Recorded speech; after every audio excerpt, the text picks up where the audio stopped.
Hey guys, my guest today is Chris Buttenham. He is building a company called Obie, a company changing the way organizations access and manage their collective knowledge. He got into the startup space kind of magically. Really, he performed magic professionally at a young age and gravitated towards digital marketing to promote himself. By the age of 15, he registered his first business, a digital agency that provided marketing and design services for other entertainers and small businesses. He's a self-proclaimed serial entrepreneur, host of 2 podcasts, The Art of the Fail and Accelerating Support, and was the youngest founder accepted into batch 20 of the prestigious 500 Startups Accelerator program in California. Chris, you ready to take us to the top?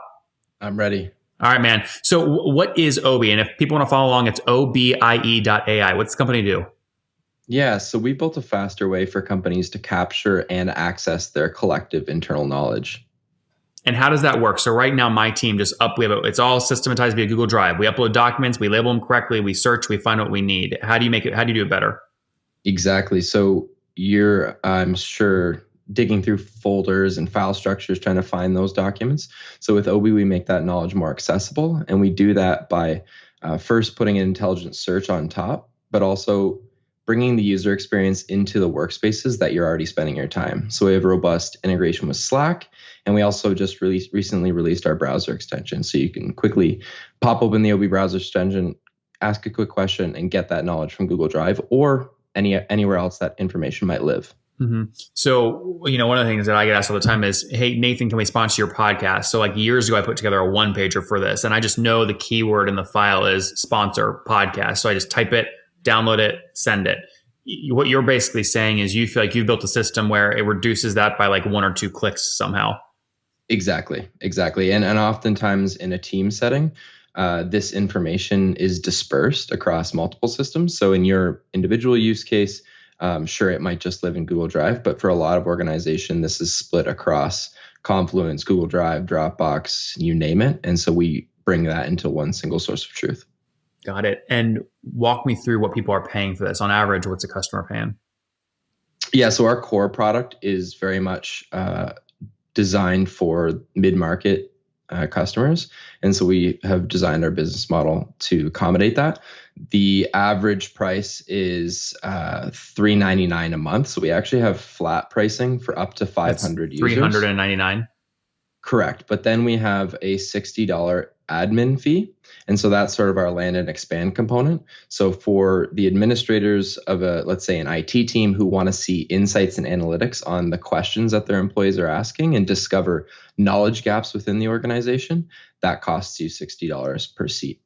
Per month? Yeah, on top of that, $399. Got it. But if you look at your current customer base today, right, and you add up everything they're paying you divided by customer count, it's somewhere around $400 a month. Yeah, between $400 and $600 a month. Yeah, depending on the size. Yeah. Okay. And when did you launch the company? What year? We actually launched the company in 2015. It's been through a few major iterations. A couple magic tricks. That's right. What was it? The same idea in 2015? No. So we launched as a employee onboarding tool, and it was very focused on basically getting companies to create their knowledge in a new knowledge base. And that's actually why we built Obie, because we discovered that organizations already have information documented. It lives in places like you said, Google Drive, Confluence, and they need a better way to access it. And it was right around the time Slack was emerging. They had just launched their app directory. And we saw a pretty cool moment in time where we could deeply integrate that existing knowledge into an existing workspace. And it started working from there. Mm-hmm. Now you're in 500, so I assume you've raised some capital. How much have you raised to date? We've only raised about $750K in US. So for the first 3 or 4 years of the company, we bootstrapped. So we're not your typical Silicon Valley company. We've been very scrappy. We're still very lean, and we're not dependent on the sort of VC treadmill, if you will. Yep. So $750,000 raised today. And what's your team size? We're only 5 today. 5. How many engineers? 1. Okay, got it. And what's your background? Nothing specific. I'm an entrepreneur. That's how I like to explain. But you're not writing code for the platform. No, I am not. I'm a self-taught product designer. So I do all of the design work here at Obie, and then of course all the other tasks that go along with starting a company. Yep. And again, launched 2015, many pivots. How many customers are you working with today? We have about 40 mid-market customers, and then we just launched our browser extension, and that's super green, but that has more of a B2B to C focus. So that's going to be sort of a volume play. Can I take those 40 customers times that like 450-ish dollar a month average? You're doing like what, 15 to 20 grand a month right now in revenue, something like that? Yeah, we're doing about 25K a month in revenue. Oh, great. Okay, good. Now, I assume because you raise capital, you're burning to drive growth. Is that accurate? And if so, about how much are you burning per month, even during COVID when people are trying to extend runways? Yep. So we're burning about 30K a month. Okay. I mean, does that make you nervous? No, actually, we've been, knock on wood, sort of fortunate with this whole pandemic. It's going to turn out net positive for us, at least so far. We made some quick, decisive actions at the beginning of the pandemic, just in case. We cut founder salaries and we lowered burn. But interest has only increased, product usage has only increased, and sales have only increased since the pandemic with the shift to remote work. So just to be clear, you're doing about 25 grand a month in revenue right now. Your total expenses are about 55 grand. So your net burn is 30 grand a month. Correct. Now, it's not it's exactly binary because you've got annual subscriptions and monthly billing and stuff like that. But yeah, you're accurate there. And I mean, a lot of founders did what you did, right? They cut their salary. I mean, out of I mean, how do you have the tough conversations about how much you cut your salary, and then the decisions about, well, crap, I have real living expenses. I live in Menlo Park. It's not cheap, right? I mean, how do you think through all that?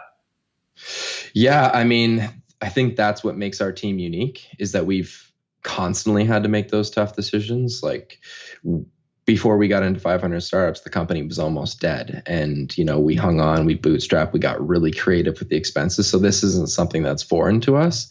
Me and my co-founder made the decision to not cut our employees' salaries, just our own. So that conversation becomes a little easier to have. But we did set the expectation with the team that if things took a turn for the worse, that's where it would end up. So just setting the expectations early is what we decided to do. Do you guys just split the company 50-50? It's not exactly like that. The cap table's a little messy from the early days. Tell me about that. It's by the way, it's messy for everyone. That's why I asked the question. Yep. Yeah. So, I mean, this is something, again, is like you live and you learn. But early on, one of the reasons that we were able to sustain being alive and being scrappy was we brought people on for equity. And for tax purposes, we brought those people on for actual founder stock, which, again, you live and you learn, but it makes the cap table a little bit messy. Having said that, me and my co-founder still own most of the company. We've raised all of our money on notes to date, so we still retain control.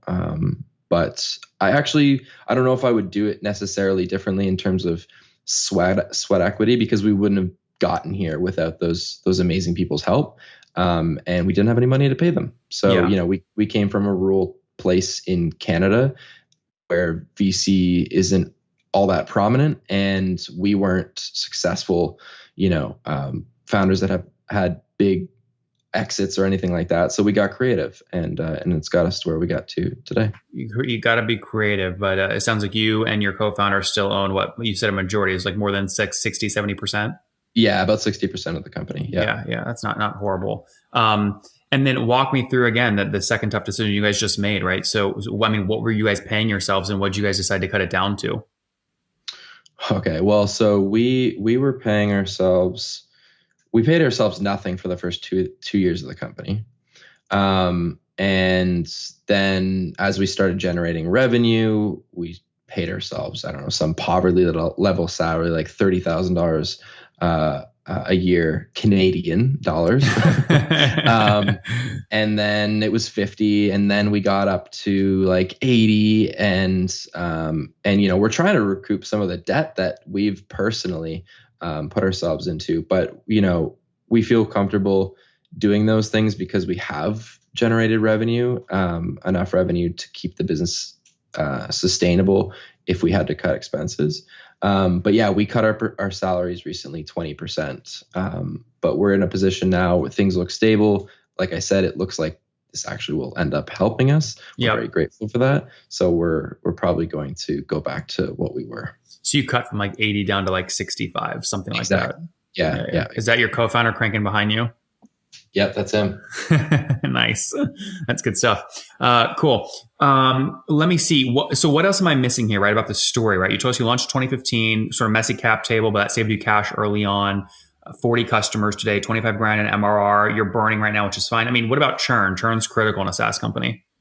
Yeah. So, I mean, that took us a while to figure out. So we say that we launched Obie in 2017, which is when we were coming out of 500 startups. That's sort of when we pivoted into Obie away from the onboarding solution.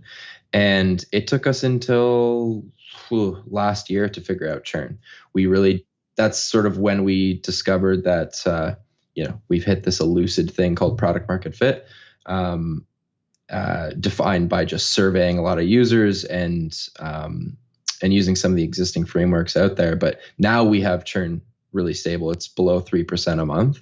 So it took us a long time to figure that out, though. And it's become the core product. When I talk about the mid-market product that's based on top of Slack, that's very niche for us. And that's why we recently developed the browser extension to sort of broaden our horizon a little bit.